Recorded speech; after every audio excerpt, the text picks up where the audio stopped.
অহা জানুৱাৰী মাহৰ পৰা আমি বহুদিনে জমা হৈ থকা কিছুমান সমস্যা সমাধানৰ কামত হাত দিম।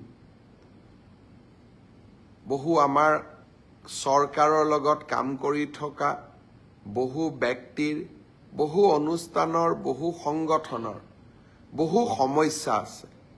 অহা জানুৱাৰী মাহৰ পৰা লাহে লাহে সেই সমস্যাবিলাক সমাধানৰ দিশতো মই ব্যক্তিগতভাৱে চকু দিম।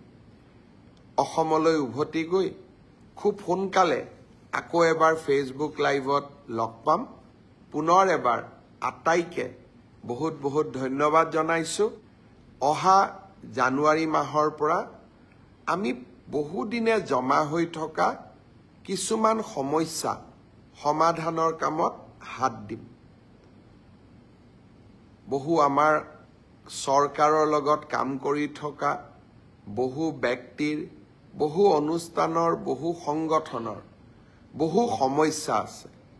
অহা জানুৱাৰী মাহৰ পৰা লাহে লাহে সেই সমস্যাবিলাক সমাধানৰ দিশতো মই ব্যক্তিগতভাৱে চকু দিম। অসমলৈ উভতি গৈ খুব সোনকালে আকৌ এবাৰ ফেচবুক লাইভত লগ পাম। পুনৰ এবাৰ আটাইকে বহুত বহুত ধন্যবাদ জনাইছোঁ।